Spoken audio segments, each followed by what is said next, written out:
Yes, greetings, everyone. And thank you for tuning in to another big and serious discussion here on Unity and Solidarity TV. My name is Bakari Makaru, and I have the pleasure to be your host this afternoon. Today is Sunday, June 30th, 2024, and the time is approximately 5:15 p.m. So we have to give thanks to the Honorable Burning Spear for those prophetic words, that instruction to follow the most honorable, eminent Marcus Mosiah Garvey. We really give thanks for him. Family, as you know, we are getting ready to have our second discussion for the day. We are going to be joined in just a few minutes with Mr. Khalil Revan, and we'll be talking about the impact a right-wing government may have for the island of St. Martin. But before we jump into that, just a few quick announcements.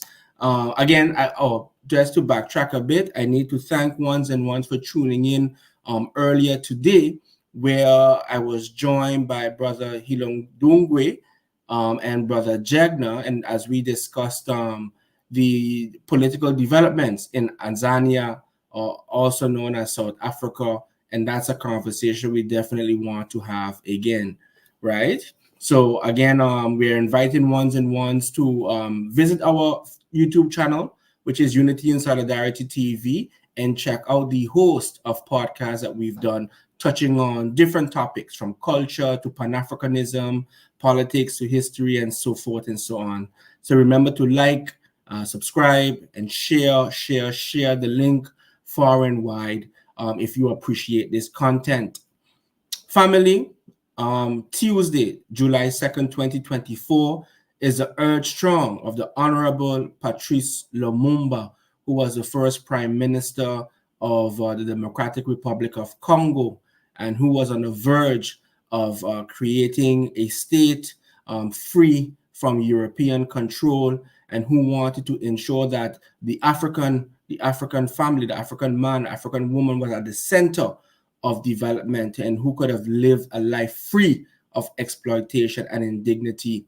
So we must remember the noble works and legacy of the Honorable Patrice Lumumba. I invite you to go on the internet, read his speeches. There's an excellent documentary on YouTube that summarizes his short but impactful life as a staunch Pan-Africanist leader of his time.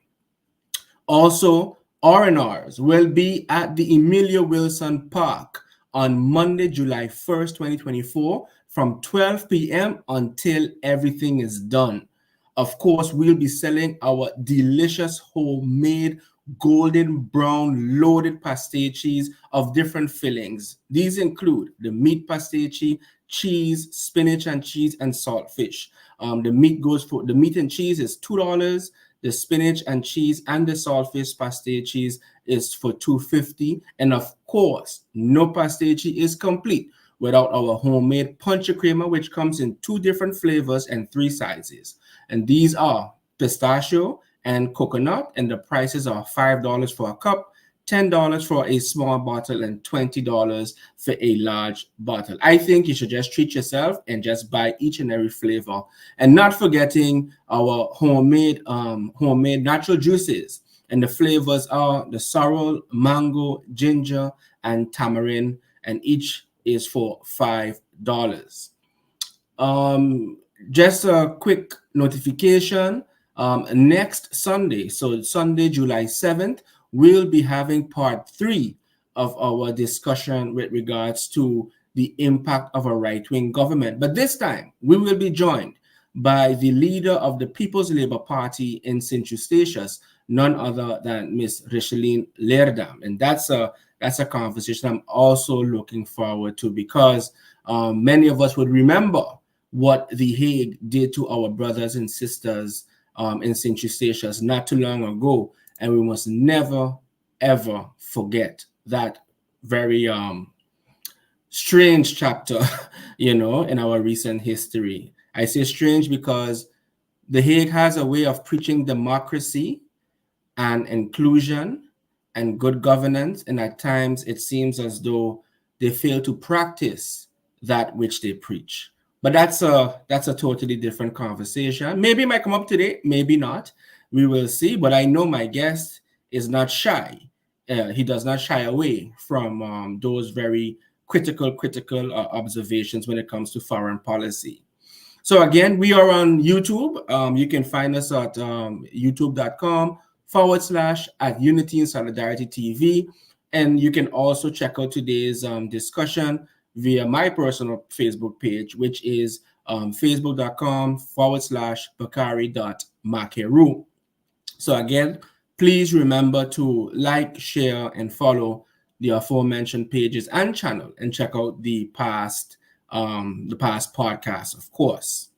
So without further ado, I would like to bring on Mr. Khalil Revan to be part to share with us, his perspectives on the topic. Brother Khalil, good afternoon, and thanks again for accepting the invitation to be our guest here on Unity and Solidarity TV. Good afternoon, Bakari. I'm doing fine. How are you doing? I'm good. I'm very good. I'm thankful for life. Let me say it is always a pleasure, as we say in New Jersey, building with you, sharing ideas and, growing with your thoughts. I mean, I've never had a conversation with you that I didn't walk away and say I've had the opportunity to learn something new. So thank you for that, and thank you for having me here to build with you once again. Give thanks, and the feeling is mutual, because I remember those times, where I was fortunate to be a guest, rather a reoccurring guest on Yes. your very popular, very much listened to The Review. Yes. The review at one point was just taking over the airwaves. I know some people who had to rearrange their lunch schedule, just so that they're able to follow the live. They don't even want the recorded version. They wanted the live version, So I have to commend you and your team, for being able to fill that gap and provide much needed analysis that was so relevant at that time, So I also have to give you your flowers, my brother. Thank you. I appreciate that, my brother. All right. So, yeah, go ahead. Well, like I said, I'm here to have this discussion, and I think it's gonna, it's so funny. I was thinking while listening to you that we were supposed to do this program, I want to say almost a month ago, the beginning of this month. Correct. And since then, so much has transpired that I haven't even. It's gonna be funny. What I had prepared then, I'm gonna keep and use now. But it just reinforces what has transpired, just reinforces what my thoughts were then. So it's going to be a very interesting conversation. I'm sure that the people will. Well, I am ready for it. Let's go. Share those thoughts. All right. Well, I'm going to start off just giving a little background on the subject of what took place in the unprecedented elections with the Dutch government elections back in November of 2023, where the population elected a far-right government. The country's next government will be made up of Geert Wilders, a far-right party for freedom, two center-right groups, and a populist farmer citizens movement. And the establishment of this farmer citizens movement, and I'm using this as a backdrop right now, and it's important that we remember this. The establishment of the farmer citizens union movement was predicated on the overarching, or some would say overreaching, rules and regulations from the European Union. So I want us to just, as my good buddy Paul used to say, stick a pin in that and let's keep that there. So I'll continue.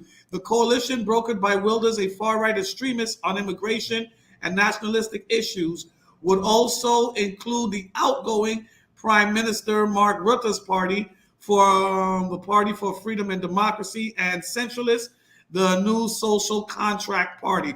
I just want to make a caveat to you, Bakari. While it has been institutionalized with the Dutch language, I have made it a practice not to get too much involved in it. So I do not try to bite my tongue to pronounce any of these names. So for those who feel offended for that, let me offer my apologies, but that's just my principle. I'm not going to try to, garner any sort of Dutch sentiments and names for you.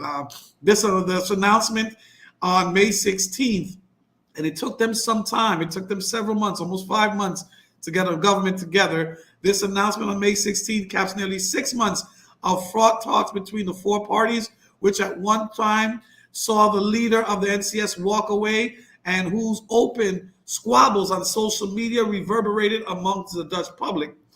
But by making some concessions, including agreements he would not be prime minister, Wilders, the shocking win of the election, appears to have finally been able to clinch a deal in the establishment of the first far-right government in the Netherlands.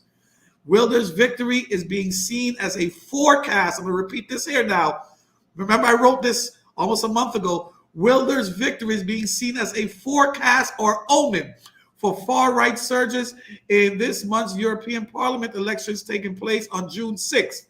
His inclusion as a major force in the new government is expected to pose a challenge for the officials in Brussels, given his Eurosceptic, anti-immigration, and anti-refugee position.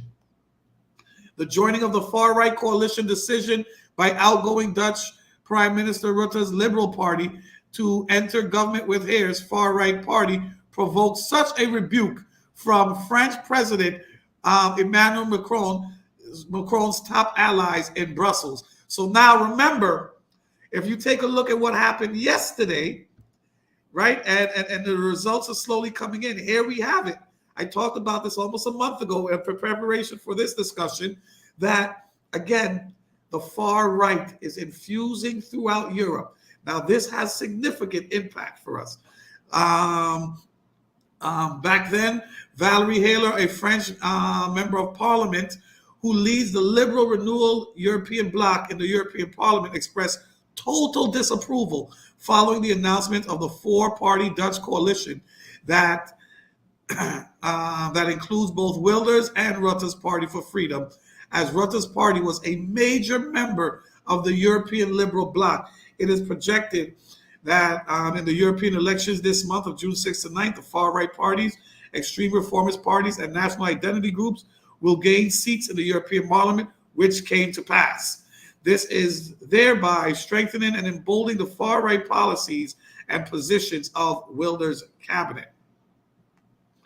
Wilders announced his selection for the new Dutch Prime Minister, which is Wilhelmus Dick Schoof. I told you I can't go through all the Dutch names he got there. Tricky Dick, as many in the media will call him for reasons I will describe later. Dick Schoof is a 67-year-old civil servant who served as Secretary General in the Ministry of Justice and Security from 2020 to 2024. He previously served as a National Coordinator for Security and Counterterrorism from 2013 to 2018, a Director General of General Intelligence and Security Service from 2018 to 2020.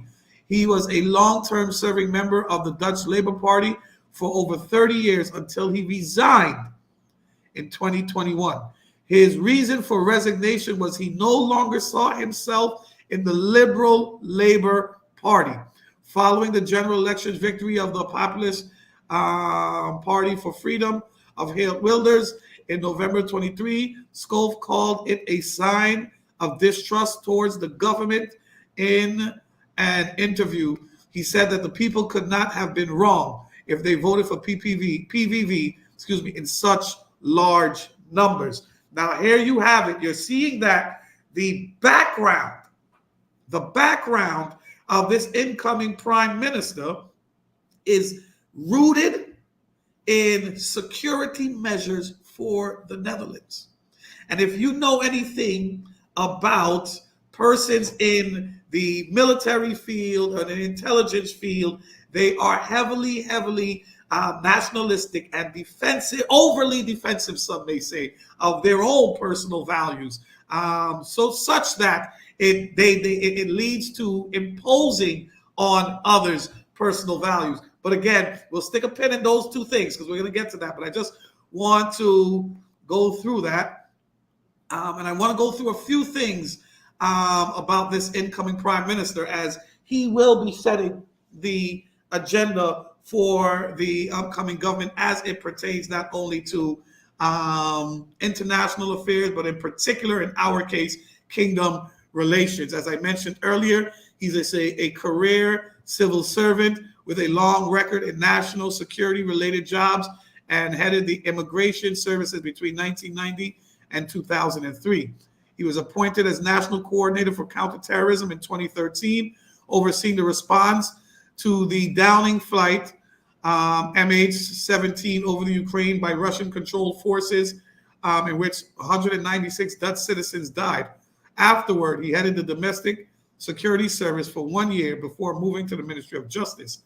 That gives him experience in two of the spearheaded of the right wing's coalition mainline agreements, implementing strictest asylum and the new immigration policies. So he has experience in this. And if you would have heard that I mentioned earlier, he left the Liberal Party because he did not see himself in their policies and positions as it pertained to immigration and asylum, with the Dutch leading the way in taking in many of the asylum seekers from the Middle East, as well from the Eastern European bloc countries, which were both facing wars. So I want, again, we understand that. Let's stick a pin in that. Secondly, he's a stickler for rules.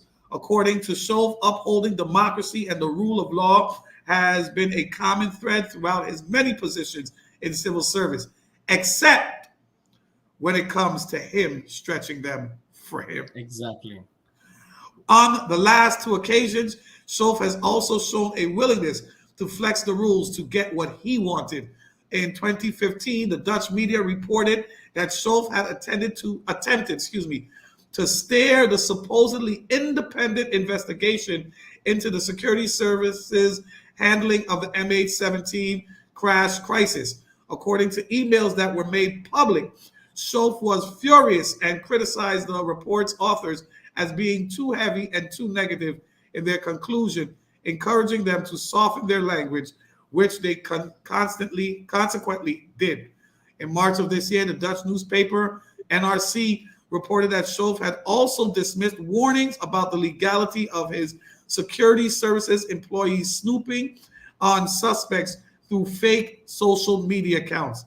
In both cases, despite political scandals, Schoof seems to have gotten away with it, but some media have been less than willing to forgive him. Hence, I gave you the name Tricky Dick.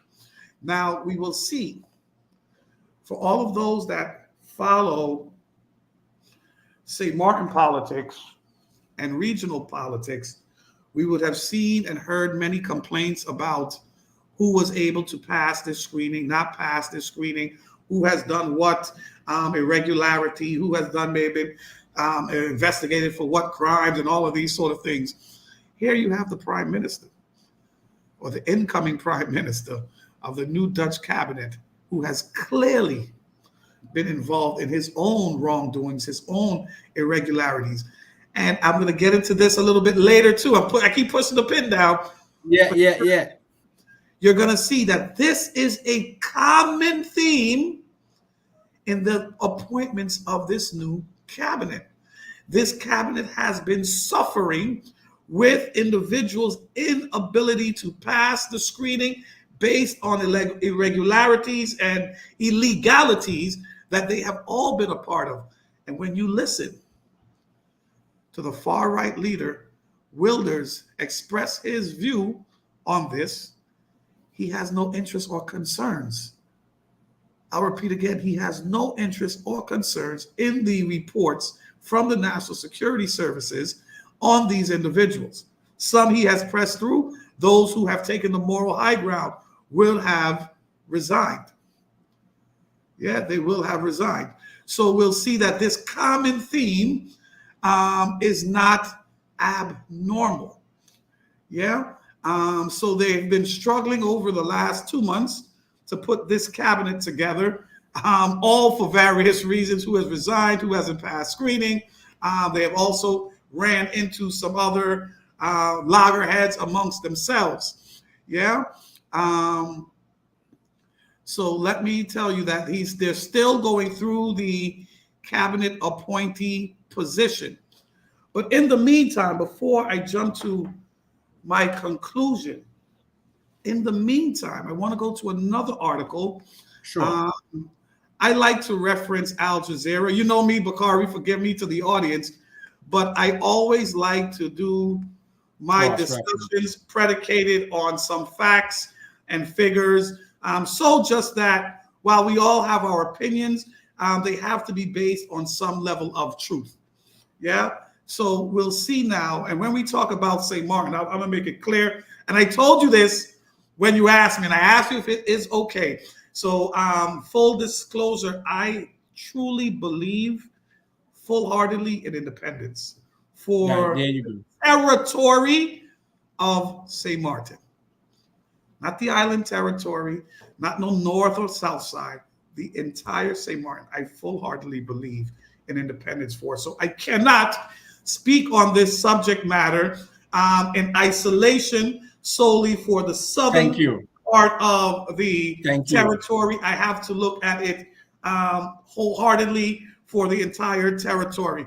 And when we look at Khalil, not to interrupt you, but I am so glad you made that statement, because that was a second reason why I was very intentional with the spelling of the word St. Martin in the flyer.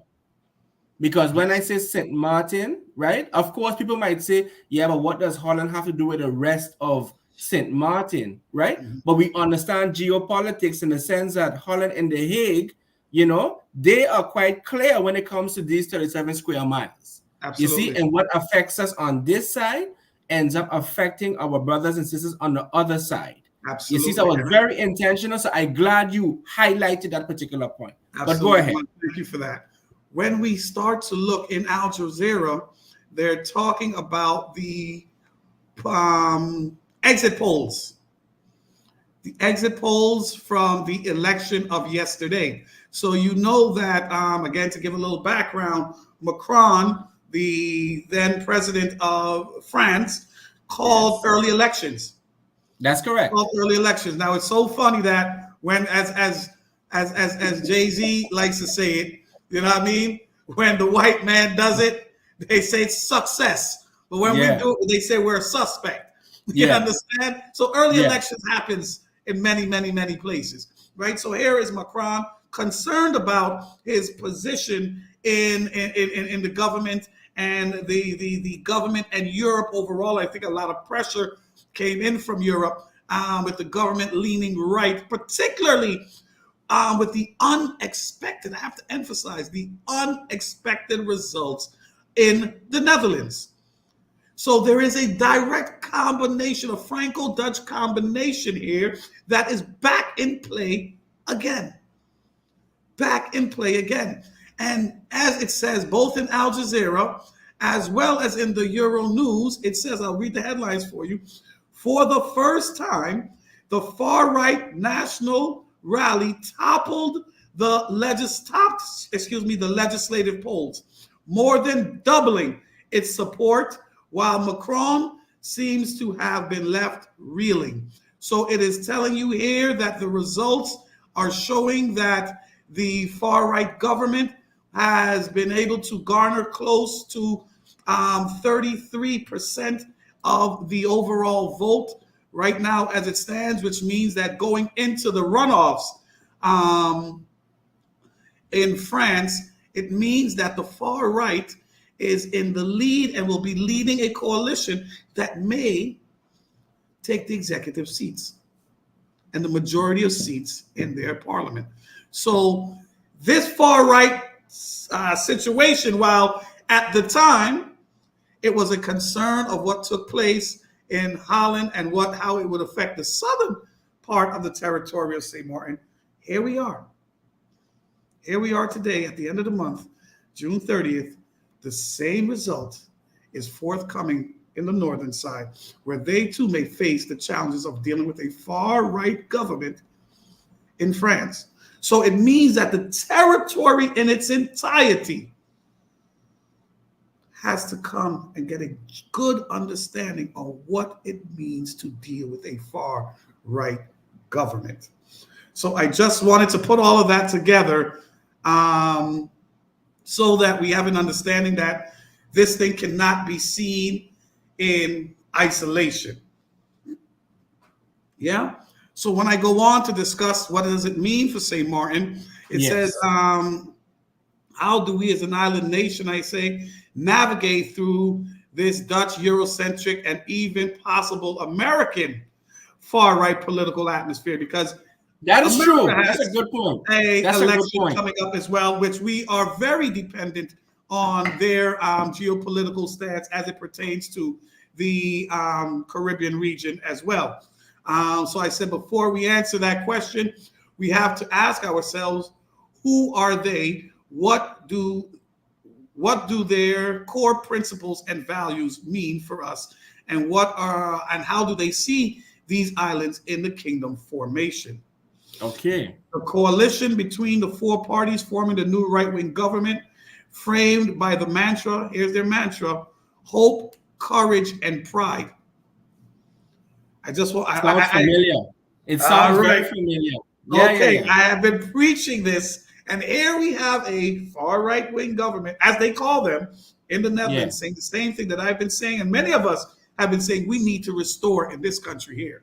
And I think you're going to get my common theme coming right out of this. In a 26-page document, which outlines the coalition's visions and goals, the coalition speaks to plans to impose strict measures on asylum seekers, scrap family reunification, calls for cuts in science and innovation funding, rollback of environmental and climate policies, and look to reduce the number of international, this is critical for us here, look to reduce the number of international students studying in the country. One of the other things that I didn't mention here is they're also looking to change back and reduce the amount of courses and universities using English as a primary language. That's right. For years now, they've been doing that. That's right. Okay, good. But this government now is emphasizing, has put it in their manifesto, in their governing program. So we can understand that has a direct impact. Not for our children. I'm not so concerned about our children going. What I'm more concerned is about what is in their mindset when they come back. Yes. Yeah. However, in a online reference to the islands in the Dutch kingdom, in a one-line, reference to the islands in the Dutch kingdom, the document states that the island is, and I quote, valuable. That's it. That's the one line in their whole 26-page manifesto regarding their new governing program. They have one line mentioning the islands. But Khalil, to be fair, when we look at the manifesto of the PVV, maybe I need to read it again, but I don't recall seeing any reference to St. Martin in particular, or to the islands controlled by The Hague. I don't recall seeing it. No. Okay. The VVD, the BBB, and the other, I think reference was made, right? But and I want to point out the PVV because that party right, has the minister, is the state secretary, Correct. right? The state secretary for kingdom relations is coming from the PVV, okay? And then you would have read just as I did, right, of his intention, to maintain or have a good working relationship, Mm-hmm. right, with the islands. However, and here's where, and I don't want to interrupt your train of thought, but the conversation Yeah. so good, I want to jump in. No problem, man. We're free. Yeah. Because what's interesting, and this is something I know you've noticed also, the rebranding of far right parties in Europe in particular.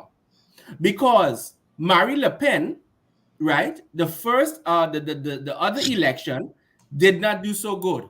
Mm-hmm. You have another one in Italy, right? Yep. A lady, I can't remember her name, but a lady, right? Didn't do so good, but they started to rebrand themselves to become more friendlier, Palatable. more modern, and yes, more acceptable.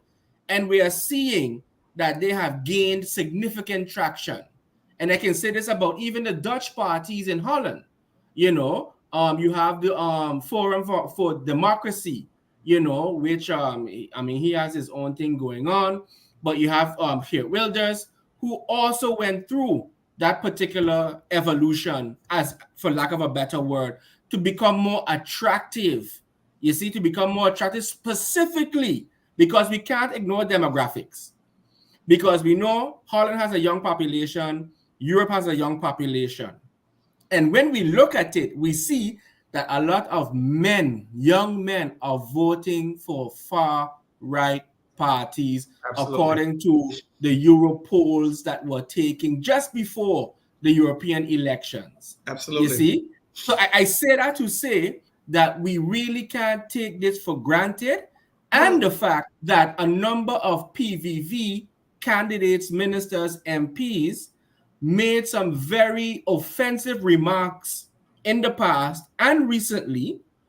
I'm still waiting to see if their colleagues would have distanced themselves in any sense, with regards to what they said in the past, because you can say, yeah, let's move on.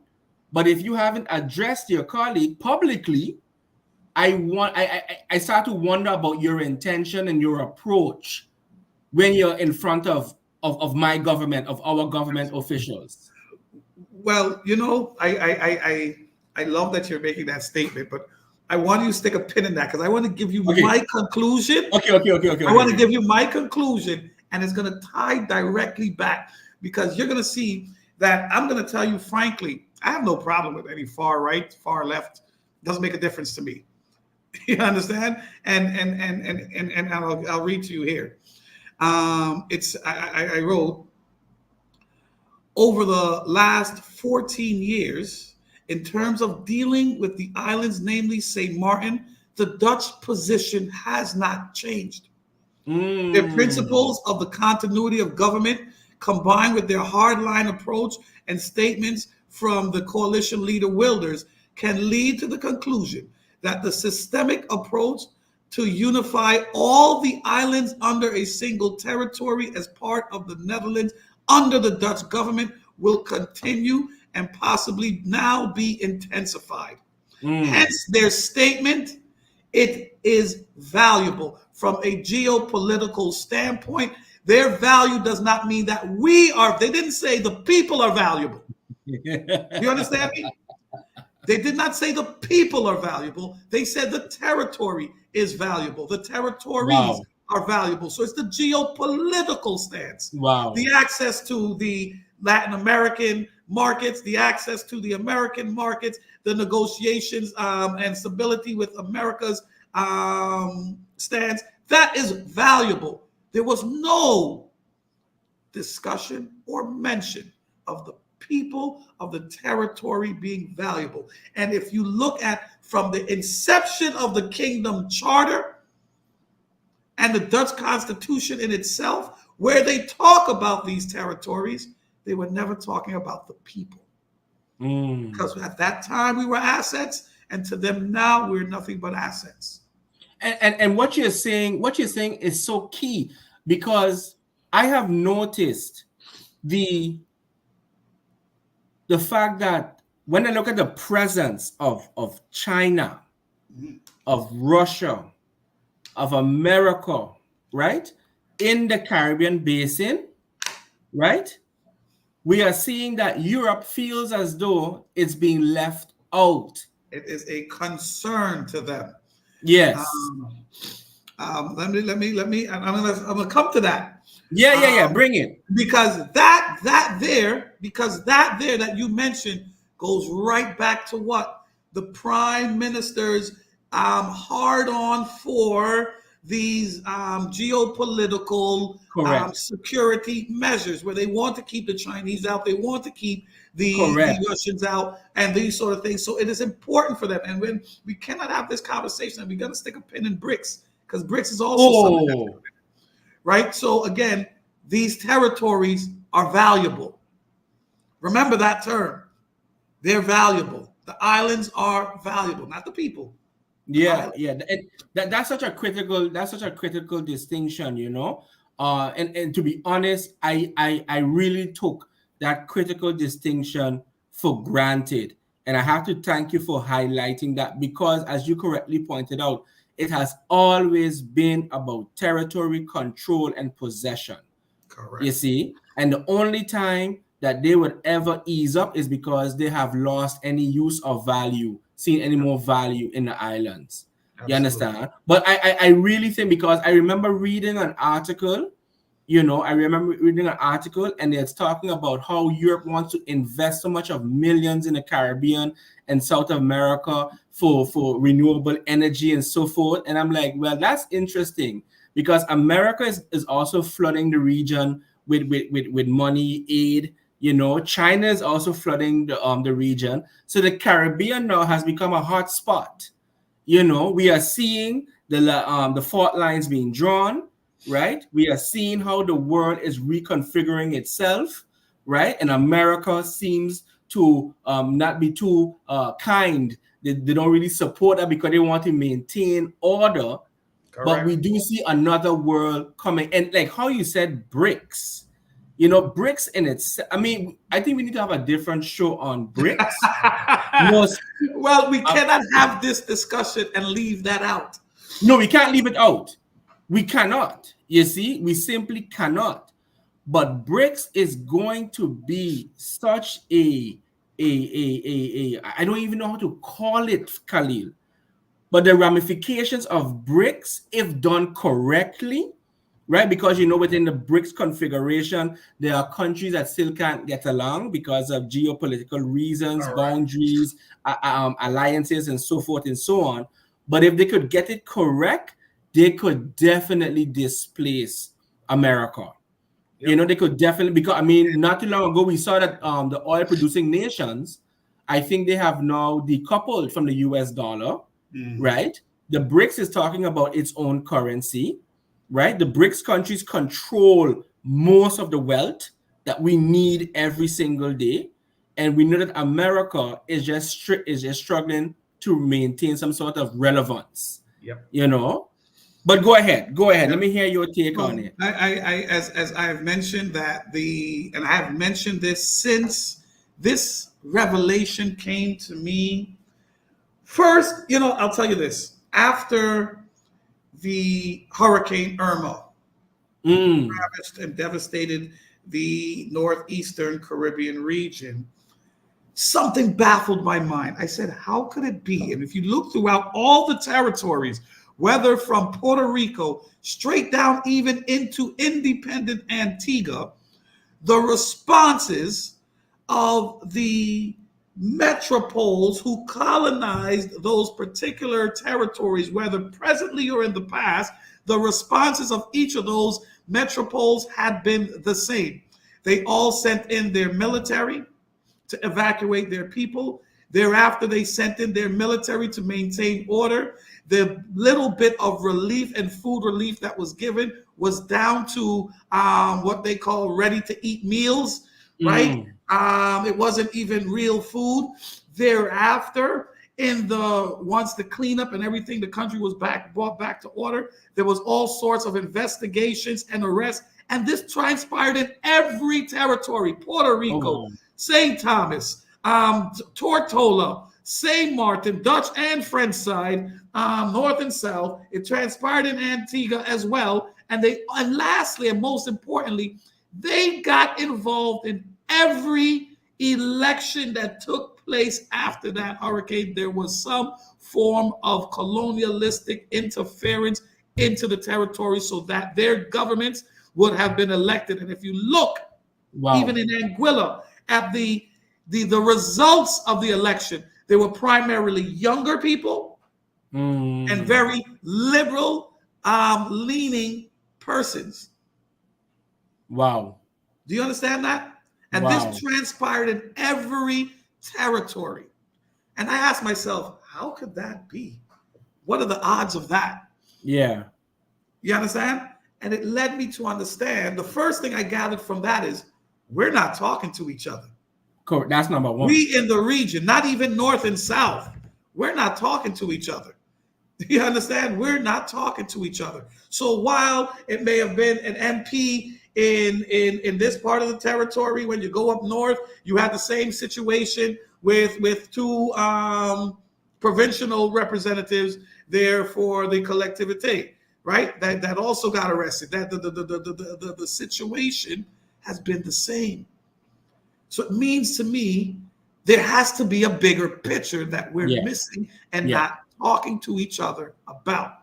So I continue to say, while to many this may seem a daunting and unwanted reality, but to those who believe in St. Martin and her independent strength, the election of this right-wing government is a benefit, a blessing in disguise, as it is a call to action for possibilities often dreamt of but never worked towards, because now we are going to be forced, and in particular the northern part of the territory, because we have to get into Burkina, what's transpired in those Central African countries to affect what is going to happen in the northern territory, right? So St. Martin must now take on the challenge of developing her naturalistic prominence and nationalistic prominence Correct. to build her independent strength by enhancing the nation's hope, courage, and pride. The right-wing position of the new Dutch government means St. Martin and her people must begin again to believe in St. Martin and its values. And that is my conclusion, my brother.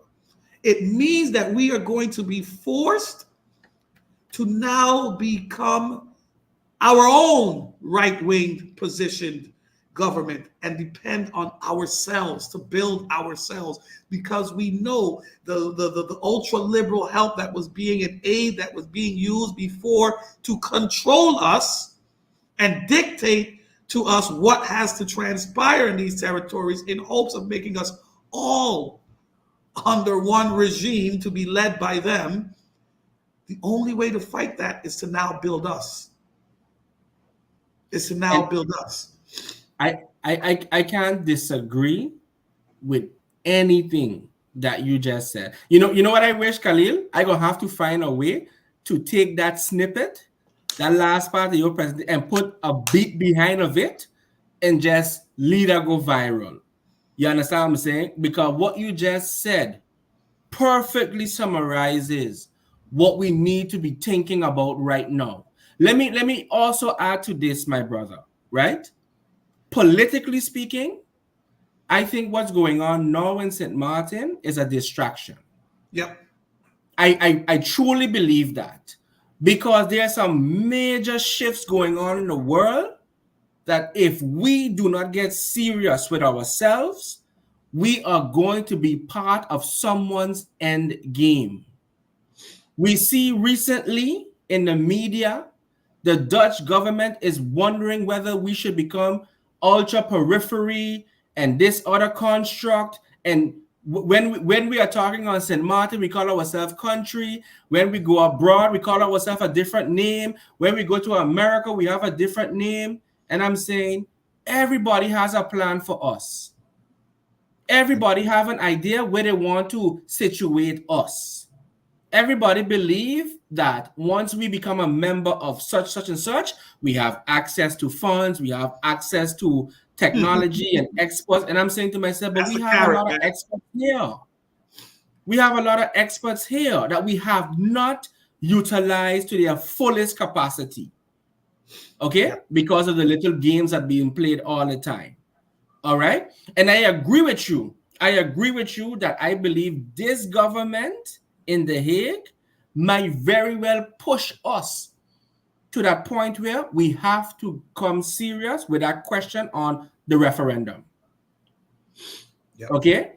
Love it or hate it, there will come a time where we have to make that decision. Yep. Because based on what I'm seeing, the Netherlands is creating a trajectory, right, to incorporate the CAS islands, But Curacao, Aruba, St. Martin, that's within. the COVID relief plan indicates and shows you, it's clearly evident that is the ultimate goal. Correct. While the territory is valuable, what does that mean? It means the territory is Yes. an asset. But what's the Yes. challenge? With every asset comes what? A liability. Yeah. Who's That's the correct. liability on the territory? It's us. Yeah. For We're in them, the we way. are a liability. The territory is valuable, but we're the liability. So bring Yes. everybody together, stop all this bunch of different viewpoints and this resistance always coming from St. Martin, and stop that. Bring everybody under one roof. All are you going to be controlled by an entity in The Hague, and we call that George. Correct. You understand? And I am Correct. saying we have to be able to see that picture. And why, Yeah. again, I started off in the beginning, you'll recall, I stuck a pin in a few places. A lot Right? of places. A lot of places. Now it's time to start unplugging those pins. Yes. Talking to our brothers in the North, they too now have to question, what does a right-wing government mean Thank for you. them? Thank you. Because when we look at what has transpired in Burkina Faso and those other territories, it means the free resources. And when I say free, they were getting those resources on the pennies to the dollar. Yes. Those were the resources that were being able to fuel all the CAF and welfare money that has been flooding into the northern side of this island. And by Don't forget virtue, Haiti. Don't excuse forget me? Haiti. Correct. Don't forget Haiti. Yes, and Haiti. And the suffering of those people was what was financing the CAF money and all of the other free resources that was coming into these territories. And the question is, when is it going to stop? Because with a right-wing government, you can book it. With a right-wing government, you can book it. At some point in time, it will have to stop. Of course. And the question is, and we on the southern side got to realize our economy is heavily dependent on those coming from the northern side and pumping financing and funding into our economy. The defiscalization money for all those restaurants being opened down in Simpson Bay. The funding from all those young teens coming across, partying and spending money. That money has come from somewhere. And it's come on the backs of Haitians and Africans. But let me also ask you. Enough is enough. So let me ask you this. Sorry, go ahead, my brother. Yeah, sorry. Let me ask you this, because I was a bit perplexed when I heard it. I was a bit perplexed when I believe I heard the president of the collectivité outrightly express support for President Macron not too long ago. It would only be, again, logical and sensible if you are a aid-dependent territory. You have to put support for those whom are giving you the aid. But hold on, because I'm going to put it next to a statement that was said, right, when there was the uproar with regard to the Bobatui land. Mm-hmm. And he talked about the land and not under his watch. So I am wondering, okay, because how do you then support a government in Paris who is notorious for the political murder of our leaders, right? And I'm talking about the institution, not the individual, Of course. But he has a part to play in it. Hence the reason why our brothers in the Sahel region kicked them out.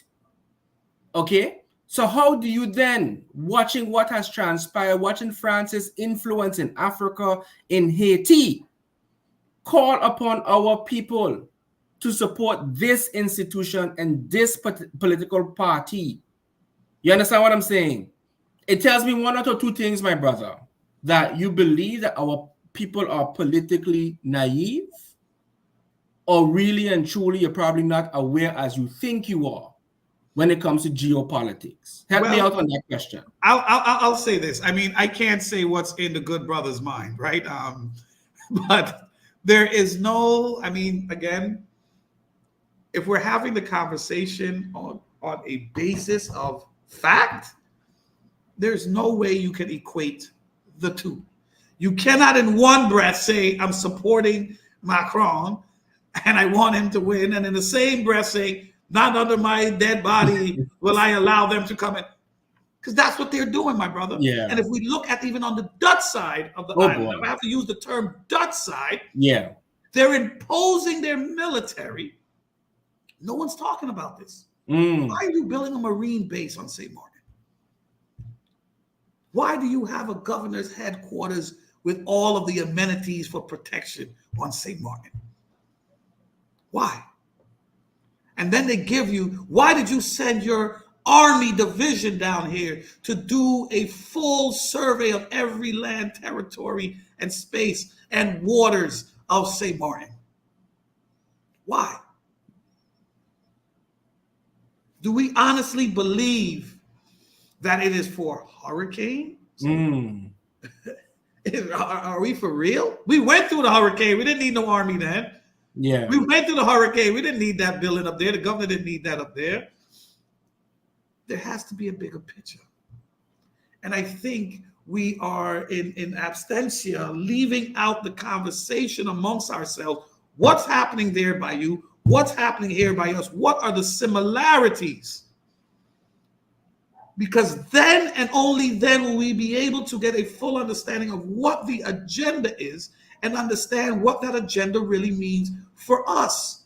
If you look at, again, what has transpired in Statia and what is still transpiring in Statia, no one is saying, listen, there's a problem here. There is a problem here.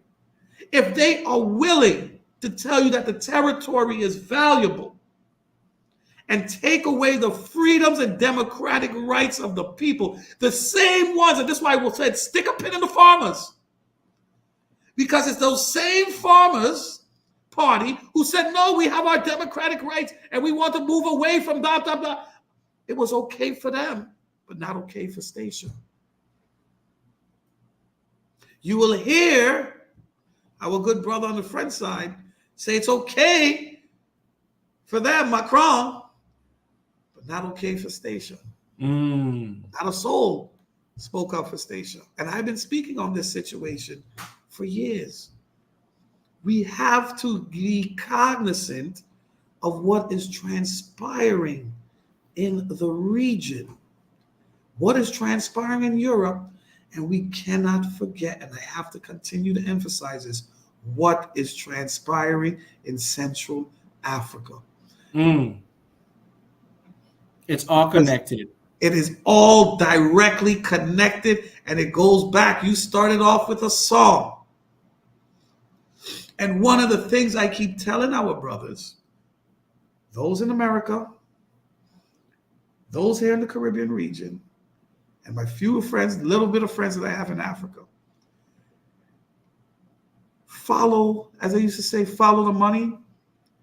That trail, that triangle didn't happen for no reason. It was economically viable for them. So if it was economically viable for them then, and they're trying to maintain it now and telling you that it's valuable, how in the world do we not see that that same triangle, the regions between Africa, Western Africa, the Caribbean, and America and the Americas, I should say, is valuable to us. Yes. To us. So we have to start to look back and say, listen, let's backtrack this and let's put the pieces together so that it is valuable for us. If Yeah. we do not start to say we are going to support our brothers and sisters, particularly those French territories, northern side, to Yes. import from them and support them economically so they Yes. do not have to continuously be abused by France, and they have the resources to stand up for themselves. And we're working together now so we're not dependent on Correct. a foreign territory. Then we're nowhere. We're Yeah. back in the same boat. No pun intended. We're No, back no, in no. the I same agree. boat. So I think for us, as I said earlier, it is important that we establish our own foreign policy where we're saying, listen, we need to work with our region. We need to work with our brothers and sisters in Africa in particular to establish trade agreements and trade arrangements, right? We need to work with our brothers and sisters who have banks, whether in the region, in North America, South America, or in Africa. Brothers, I said, and sisters, by the way, right? So that we are strengthening, and that triangle that was used to oppress us is now used to boost us. Yeah. So true. So It's true. And let me add something to what you said earlier, because I don't know what to call him, the advisor or the chef of the cabinet of the governor, Mhm. the well-known professor of constitutional affairs, Yes. in drafting his advice or his response, I believe, to the electoral council, right? There was one particular line that stood out, which said that St. Martin is flirting with higher supervision, you know?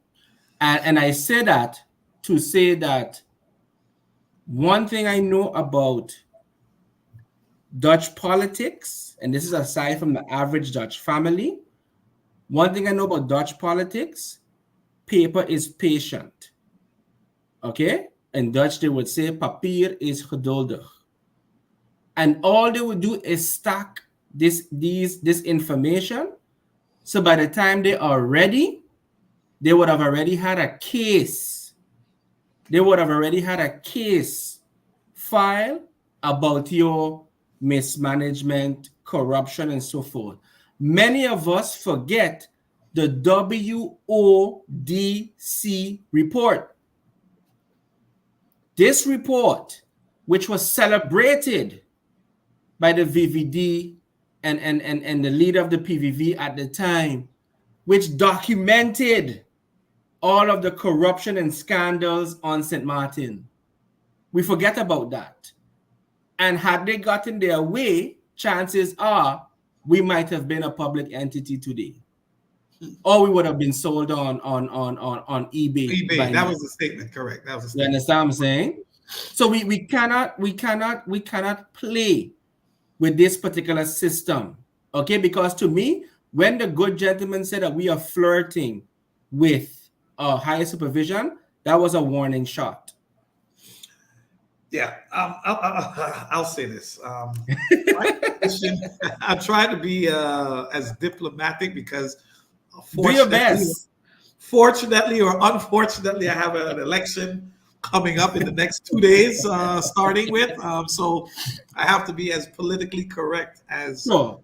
somebody want me to be, because I'm Sure. sure my campaign team after hearing this gonna be like, "Oh Lord." But no, on a serious note, I think that that statement in itself, the fact that you can even make a statement like that in itself for a nation, and I use the term, I tell people get rid of this term country. Correct. I use the term nation. And when I use the term nation, as I mentioned earlier in the program, I am not referring to no North and South. I don't see no North and South St. Martin. Yesterday, I went and had a beautiful lunch by Coco's, right? I don't see them. I don't see Coco as no northern side of St. Martin. And I don't see no Coco's in St. Martin. They're on the Yeah. waterfront. You Yeah. understand? Marigot Yeah. waterfront. That's where I went. True. You understand? I went Marigot, True. and sometimes I might go into Phillipsburg. I don't do the whole True. north, south, and all that, because I Side. think that Okay. we need to Respect. move away from that. So um, the nation, for a nation to be under such a thumb that an individual feels free to make these sort of statements and there is no recourse, goes back to my conclusion. It is time that we find pride in ourselves and tell that individual, for making that statement, get off of our grounds. If you feel we need higher supervision, go where the higher supervision is. Because in my opinion, the fact that you are already able and capable to make that statement freely without any recourse means that we're already under higher supervision. Yeah. You understand? Yeah. It means that we're already under higher supervision. And it means that they're going to continue to impose whatever conditions, whatever legislation they want, and create, as you said, whatever documented trail that they want to justify whatever injustice they want to do. Yeah. And I think that is where we don't hold the feet to the flame of these individuals. All they are doing is finding a means of justifying the injustice that they choose to impose upon us. When we look, and I told you, if you look at the territories that were devastated and the reactions of these metropoles today, with all of the interference in these territories, none of the nations are better off today than they were 10 years ago. And with all of the technology, all of the knowledge, all of the money, one would think that that would be the opposite. We should be better off, but we're worse off today than we were 10 years ago before their interference. Yeah. So don't tell me that we're dancing and fooling around to call on. We're already under higher supervision, and it's clearly evident it has not been to our benefit at all. So the question begs, to whom does this benefit? And if the answer is not us, then we need to do something different. We need to do something different. And if it means mimicking what The Hague has said, let me get the exact term for you, so I don't want to misquote the gentleman. What was the exact? Hope, courage, and pride. That's right.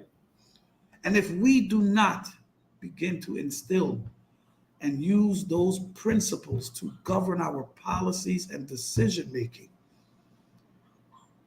then we're already in the higher supervision that this gentleman is talking about. But then what do you say, Khalil, to persons who will say, man, Khalil, you're exaggerating. We have 125 nationalities. We're a tourism island. We have to cater to everyone. What you're talking about, it sounds like isolation. It sounds as if you're pitting one group against the other. What do you say to people who might say that to you, Khalil? Are those the people that love The Hague? I'll tell them, look to The Hague. Look to the Bay. The farmers. Yes. This is exactly how they felt. They felt, as we as St.Martiners feel, isolated in our own society, restricted in our own society. We are dealing with economically confined in our own society. We are dealing with a situation that is 10 times worse than what those farmers were dealing with. And they band together and said, listen, enough is enough. We don't want none of you no more. They are to the verge of where they themselves want a Dutch Brexit. I don't know what they're going to call it, if they're going to call it a Dugzit or how that's going to work. Nexit. Okay, there you go. Yeah. They themselves want to be removed from the European Union because of the, as they call it, imposing conditions, and these are environmental conditions. Huh? Yeah. This is what we're talking about. Yeah. They are upset about environmental conditions to help to protect the environment and the earth. Do you understand what I'm trying to tell you? Do you see the sickness in individuals? Here we are fighting for our own freedom. Yeah. to be able to decide what transpires with our patrimony, of which we have been on for 400 years. And that person is telling me, oh, I should be concerned with others. But the guy who doesn't want to take care of the earth that God has given us, Yes. he has the right to say the hell with everybody. Yep. Yep. Where's the logic in that? But it comes down to what you said earlier. Do as I say, not as I do. Okay, there you go. That's what it is. That's what it is when it comes to these double standards. No, And we've seen it over and over and over again, right? And what I mean, I don't know how the meetings is go behind the scenes, you see, but mindful of all of these situations, Khalil, and again, forgive me for my limited knowledge. And then when I hear certain people talk about preserving the kingdom, protecting the kingdom, democratic deficits, and I'm like, guys, the kingdom was built, right, to deliver specific results. And these specific results is to maintain an unequal hierarchical relationship. Okay, listen, something that Mr. Denisio Bryson said that caused me to go revisit some of my books on constitutional law. And he said that the Kingdom of the Netherlands consists of the four, the Netherlands, St. Martin, Aruba, Curacao. That is the kingdom, right? But then when you look at the way in which at least the media reports it, they act as if the kingdom is just the Hague. You understand what I'm saying? That's how it's portrayed. You see? And next to that, it always amazed me when the Hague would tell us that we need to leave, whereas I think we have reached a point where we should tell them to leave. Because without us, there is no kingdom. I mean, I don't even like using our word kingdom. To me, it's more of an empire and its construct. Thank you very much. But that's just me. You see, when I look at it, it reeks of empire. Okay, it simply reeks of empire. The footprints, the structure, the way how your governor is appointed, the way how decisions are made, who has the last word. Listen, the previous government will say, well, we had a great working relationship, we restored the relationship and so forth. And I am saying, because you had a Van Huffelen, if Knops had stayed there, it might have been a different story. Okay, it might have been a different story. So I'm not too jubilant because of she was dancing with some of the prime ministers and ministers. I'm not excited about that. You see what I'm saying? Because it's a structure. Okay, when a few years ago, Khalil, you will remember when they were practicing drills, the army, they were practicing drills if a possible kidnapping situation of the prime minister and a governor. You remember that? Yeah. You remember when they brought down these big ships and they were going to the community and meeting the locals and having talks and playing dominoes. You remember all of that, Khalil? Correct. I remember all of that. It reminds me of the similar approach that the missionaries used before they colonized Africa. Okay. Okay, they always try to somehow assimilate with the people, become familiar with the people, get the people to like them and place trust in them, which made it a bit easier to some extent because we know we had ancestors that fought back. But it was a strategy to win over, the hearts and minds of some. Today we see that the Hague is pumping thousands and millions into the best islands. I think that's propaganda, Khalil. You know why? I think they are trying to make it so attractive that we automatically say, boy, we better become a special entity. Right. Yeah. I'm glad. Listen, you know what's funny? I've been saying this for the last 4 years, and no one has seen this thing line up. I mean, I don't want to talk politics on this show, Sure. But you have to take a look at what is happening, bro. Yeah. It's just that clear to me what is really happening. There's a poll. You can go and find it on YouTube, and it's a video about it. And it talks about they're querying Dutch persons on basically, what was the best time in Dutch history? You know, when was the Dutch really the Dutch? You know, when's the best time? And you know what the best time for them was? When they were Tell putting on me. the golden roofs, the 1600s, 1700s, when they were at the height of their empire. Mm-hmm. But the question begs, what else was happening during that time? Exactly. And if Exactly. one doesn't understand, and I keep emphasizing this, the Dutch kingdom was just that. A kingdom was just an empire, right? Made to maintain the quality of life and enhance the quality of life for the emperor. Now, you can't use that term. They don't use that term. They use the term king. Yeah.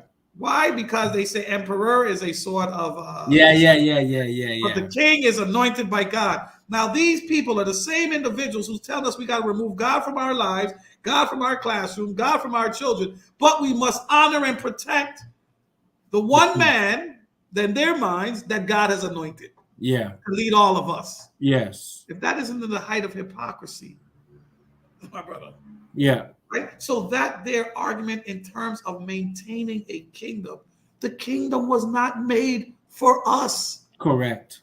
We, in essence, were brought here for the preservation of the kingdom. Now, Correct. how could we have fought against that and today be making the same argument that we must again go into a situation and scenario where we have to preserve a kingdom that is not made for us? Correct. I was happened to be, and I think they were upset afterwards, put on a panel to give a reaction to the then Prime Minister, Mark Rutte, apology for slavery. And they used all of these terms, right, in the apology. And I said, the apology for me is as if though you're telling me you apologize for me being hurt from what you did, not apologizing for what you actually did. Because when you listen, they talked about the crimes against humanity. What the hell does that mean? I told him that means nothing to me. Talk about the rape. Talk about the beatings. Talk about the killings. Talk about the abuse and separation of families. Talk about those things. And then I can say and apologize specifically for those. Then I can say I can understand that there is an apology. But you cannot tell me, oh, it was wrong for the abuse against you. No, because that abuse against humanity, as you so nicely detail it as, is what has made you where you are today. But yet you're not giving anything back for what you garnered from that abuse on humanity. Because then you have to talk about, oh, we got this when we raped and ripped off that family. We got this when we did this to that family. They have to say those things then, right? They have to say those things. Oh, when they tried to revolt and get free, we had to do this and kill these amount of people. Nobody wants to talk about those things. The Yeah. genocide, right? Apologize for those things, and then we can have a fair conversation. I would add to that, Khalil, that no apology is complete without the question of reparatory justice. I agree. No apology is complete. We have seen there is precedence that whenever these countries they have committed their war crimes, there's always a question of restitution. Okay, Germany so has done it in Namibia. They did a pretty decent job. but the thing is, Germany um, have done it in Namibia, but we see what they are doing to the people in Palestine through their support of Israel. So to me, You're it right. doesn't make any sense. Correct. Correct. You see what I'm saying? And that's what I want to. Give me 1 second. I got my batteries. Let me get a plug for it. Yeah, yeah, yeah. Do that quick. Do that quick. Do that quick.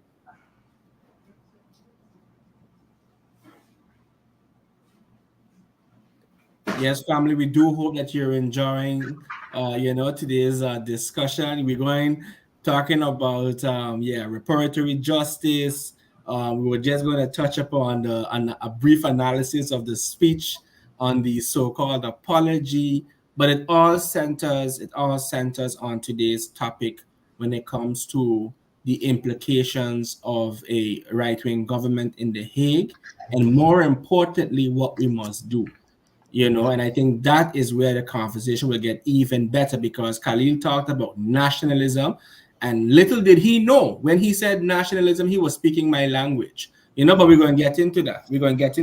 But here's what I want to share with you, Khalil, to show how they just tell on themselves. Okay.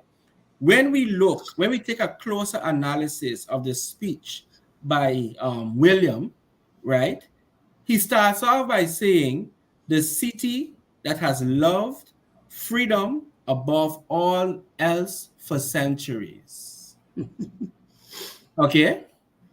And I mean, I went over the speech like a million times. I had a discussion with some brothers from St. Eustatius about it in a previous live, and we went through that speech line for line, and the glaring contradictions and the hypocrisy of it, and everybody is just teary-eyed, right? Teary-eyed because the Alexander said he apologized.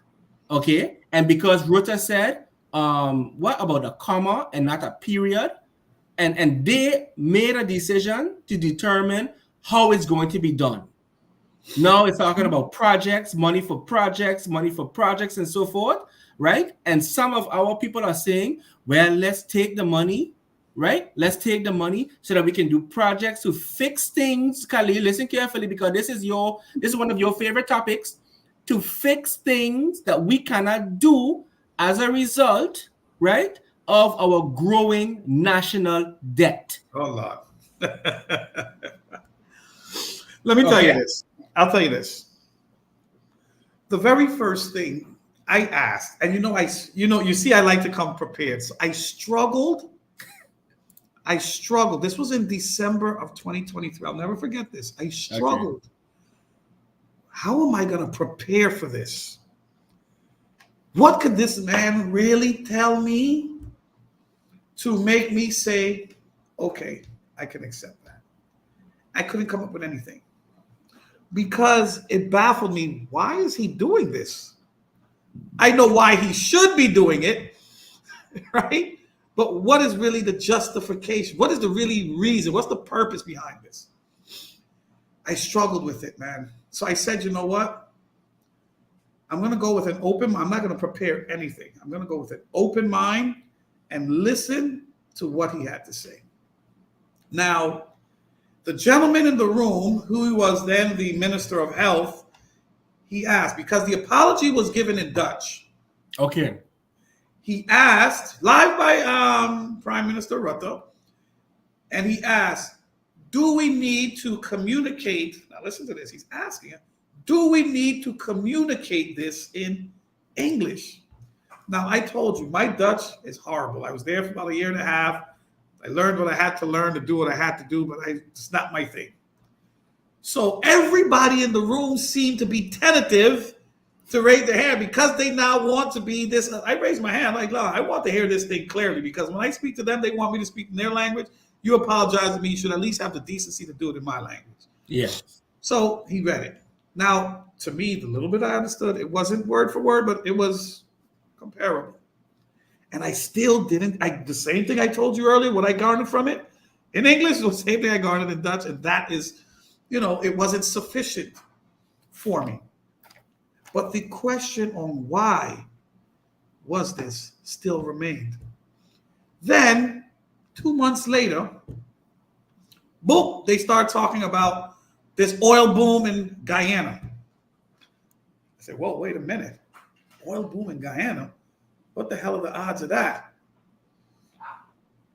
The same oil boom in Guyana? Guess where else they have oil, my brother? Sebo.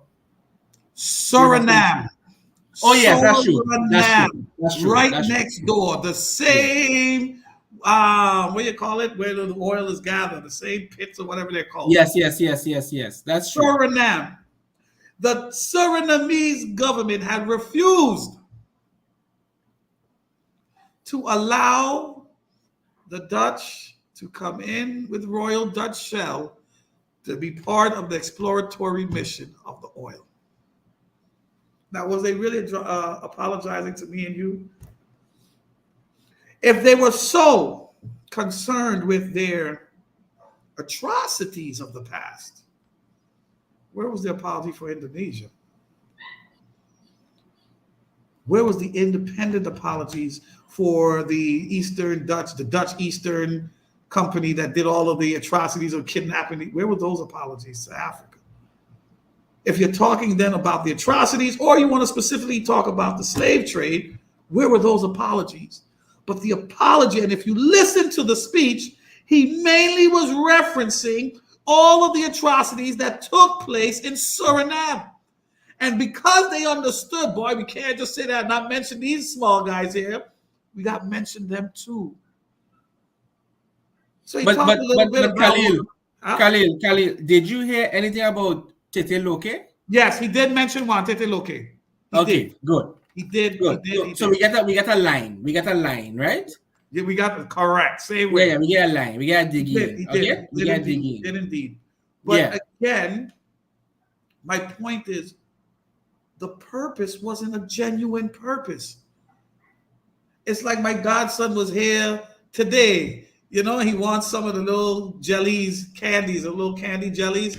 So he tell me, Papa, if I behave, can I get a jelly candy? It's the same thing, Suriname. If I apologize, can I get all your oil and exploit all you again? Mm. And if you look at what's happening in Guyana, the exploitation of the resources and the exploitation of the people by ExxonMobil, again, it's the same scenario. Yeah. And from my position, I'm going to tell you, and I said this then, I'm not interested in what you guys consider repertory justice. I don't want no museum. I don't want none of that. The same way you stole from me, give it back to me. Cut a check for every Dutch black citizen in this country that you have stolen from, that you have abused, that you have raped, that you have killed, that you have separated them from their families. Pay for it directly. I understand the museum and the book or whatever it is they want. I'm fine with that, but that does nothing to repair the abuse and lack of contribution to education, our health that has suffered, the generational deterioration of our health. That does nothing for that. The generational deterioration of our ability to establish wealth has done nothing for that. And I'm saying these sort of things in education, in I mean, we can go on, and the Caribbean has put together, I think, close to perfect, and nothing is perfect, but detail on what needs to be done. Or CARICOM, yes. CARICOM, the 10-point plan, the 10-point program. But I'm saying this is not it for me. This is not it at all for me. This has not. And again, I don't know what happened to our brothers in Suriname, why they jumped on this so fast, so heavy, without really delving further in. But I mean, you are claiming to be a quote unquote king of a kingdom, and you got to do research on how you got your wealth. What do you think? Your people were out farming doing that? I mean, how foolish can we be? What is the name of the book? The Protestant Ethic. Man, I'm baffled at that, and our people sit back and think that it is okay. This is the same individual when the world was screaming against the blackface that they do with this Walter Pete nonsense. I was about to. He said, "Oh yeah, the only time I've heard him publicly in international affairs mention these islands." He said, "Yes, but my friends in the Dutch Caribbean islands don't have no problem playing Zwarte Piet. They'll be happy about Zwarte Piet because they don't have to rub nothing off their face after that." The level of disrespect. Yeah. And then 2 years later, we accept an apology from that individual. Yeah. And I'm saying we have, and I'll tell you this. I don't know what Wilders and his, as they would say, band of merry men will be coming with. But at least I can respect the honesty that this is their position. And knowing their position, should allow us to fortify amongst ourselves and strengthen ourselves to ensure that we're able to deal with whatever they're coming with. But most importantly, begin to do for ourselves Mm. by again working along with, and I'll emphasize this, our brothers and sisters within the region as well as in Africa who are fighting the same struggle as we are. I think I wholeheartedly agree with that. I mean, as a Pan-Africanist, I cannot disagree with anything that you said, you know. At the same time, bro, it always amazes me because people like they don't want to see those connections. You understand? They're so in love with this idea, so proud of this Dutch passport. It's as though it is taboo, you know, to think outside, you know, outside the perimeters of that which was imposed upon them. You know, look, for example, it always amazes me, yeah? When we want money, right? We are partners and so forth and so on. When The Hague says these are the conditions, we talk about colonialism, we talk about slavery. But I'm saying, but wait a minute, didn't you just travel Both to ends is me? colonialistic both ways. I mean, you know, so what exactly? And that's why I think to a large extent, many in the Caribbean probably don't take us serious. You understand? That's my biggest fear, you see, because we can't be asking them for support, right? To do certain things, to speak for us. And then when we travel, we gladly, you know, eat it up a ray, as they would say, you know, and we're standing, posing next to the very same representative of the institution that is imposing upon us. You see, so I can imagine what goes through their mind. But I love what you said about building those connections because I'll tell you this, what they did in St. Eustatius is unforgivable. Unforgivable. Okay? And if it happened to our brothers and sisters on St. Eustatius, it could very well happen right here in Great Bay. With ease. Without a doubt. With ease. Without a doubt. I would say, and I know you say you don't want to go into politics, but I am political, so I have no problem with it. I don't get into politics, but I am political. Okay? But that time when the then Prime Minister, William Marlin, that was an example. What they did to him, that public lynching, that was testing the waters.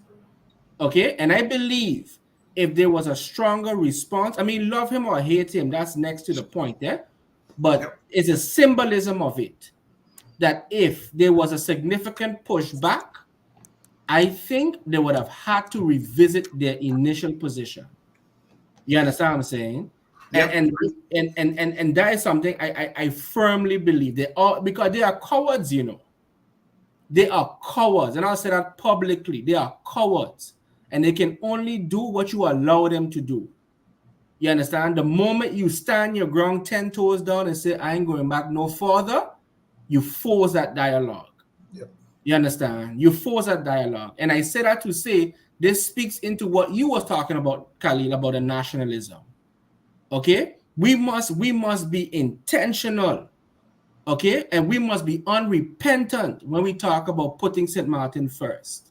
Yep. You understand? And we must stop shying away, right? From these MPs from the other side of the waters who want to tell us how to run our country, who want to point out our areas of improvement, and which is fine, but we're going to point out yours also.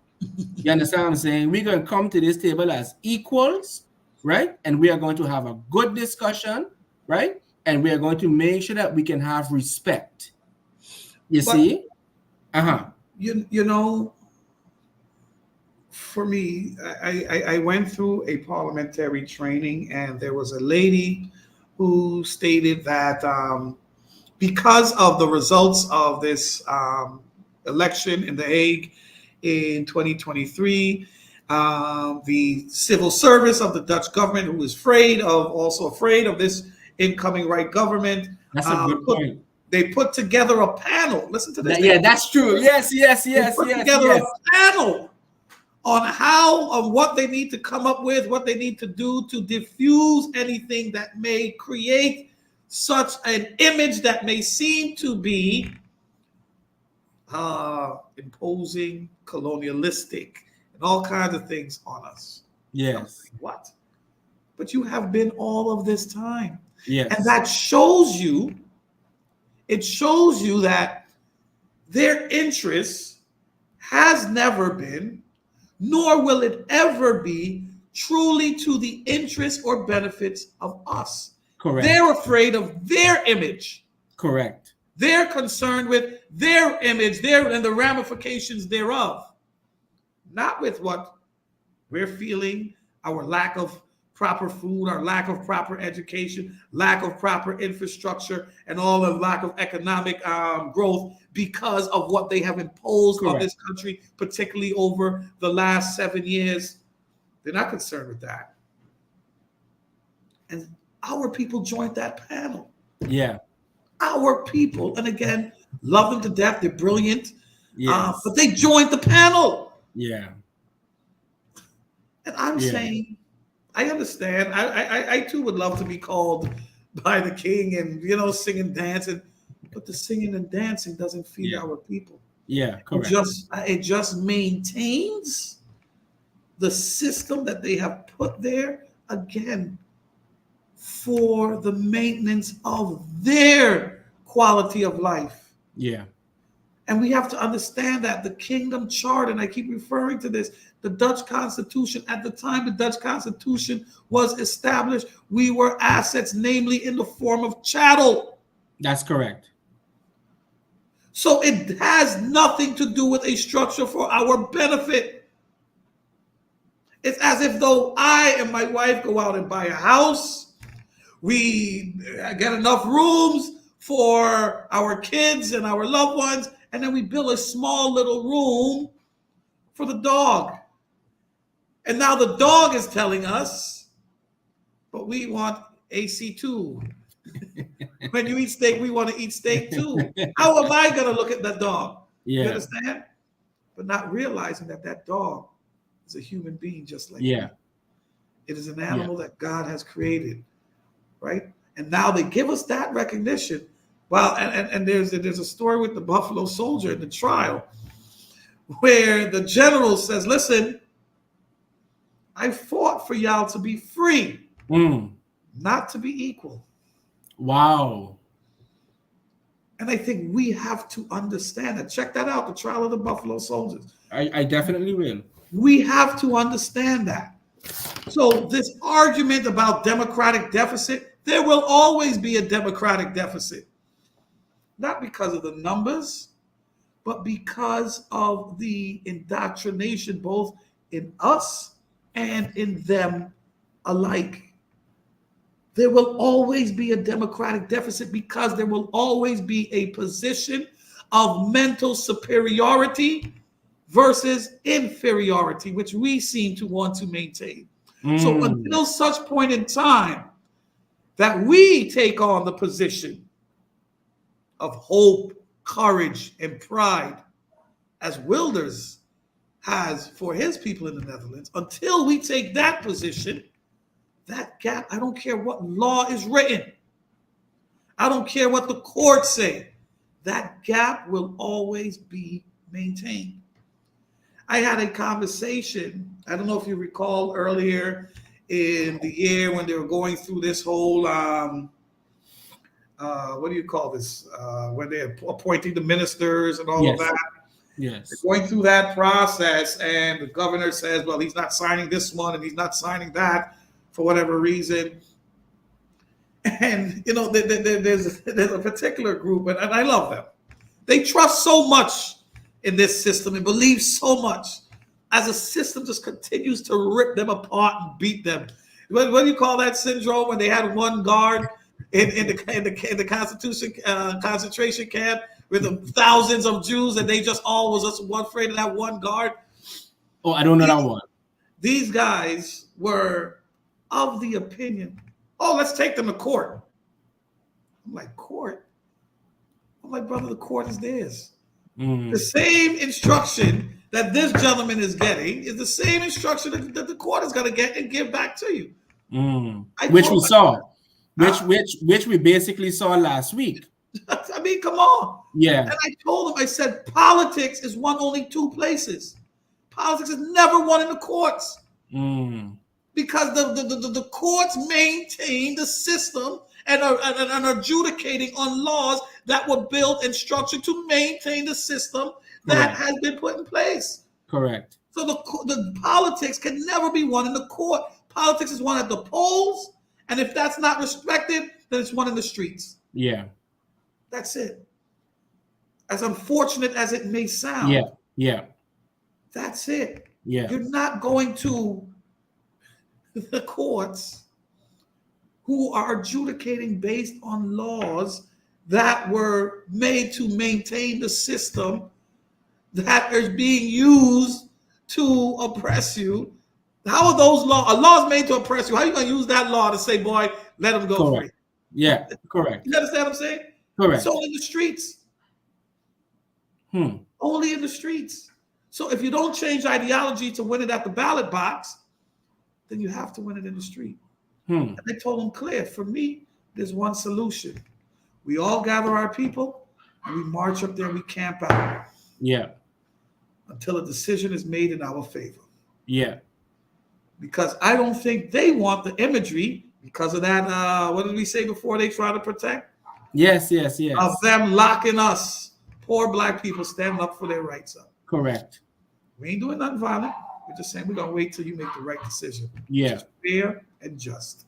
For us to be able, in a system of autonomy, to handle our political positions. Correct.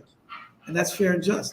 And if we had done that then, and if we had done that when they imposed a position of removing the democracy from station, what took place here in St. Martin would have been taking place. Yeah.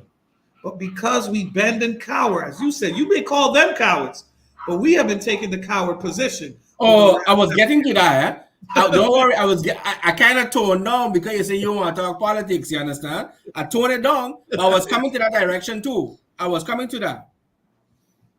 Go ahead. So I think, like I said, I think it is imperative, getting back to the question, what does it mean?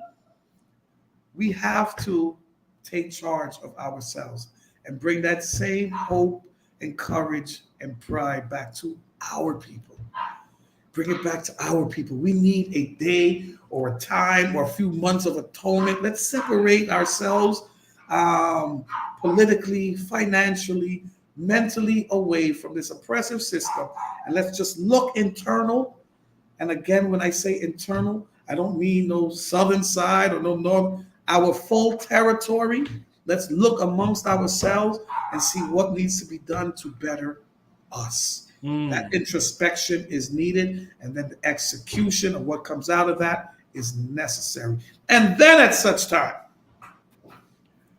when we're strong as a nation, we can have a conversation with France, we can have a conversation with the Netherlands and say, this is our nationalistic position as one St.Martin. Not the two sides and not no North and South and not no French and Dutch. One St.Martin speaking to both entities, both countries and saying, this is our position. The same way they had the same reaction after hurricane with all the territories, that's what we need to do. Wow, that's powerful. That is powerful. And just to simplify it even further, right? Because I like when you talked about, I call it a little retreat, a retreat amongst ourselves for us to discuss and plan our own future. I love that, right? But let me try and bring it down even closer to the pavement, Khalil.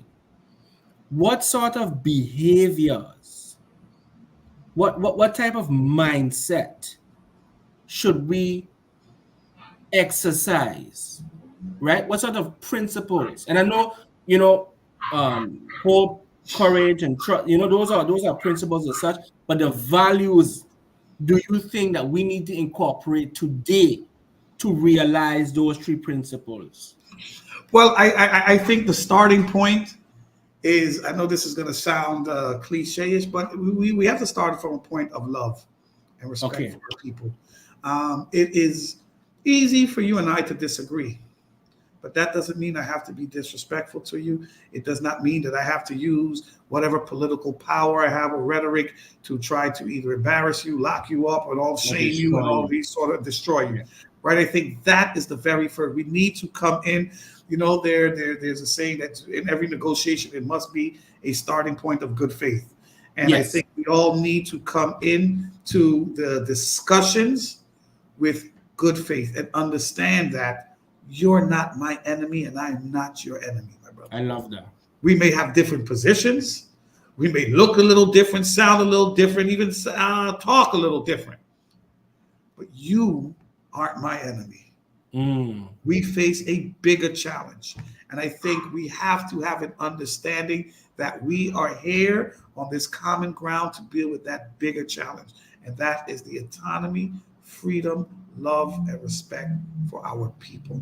Mm. And from that standpoint, I think whatever differences we may have, whether you feel we should stop with tourism and someone else feels we should continue with tourism, that doesn't cause us to fight.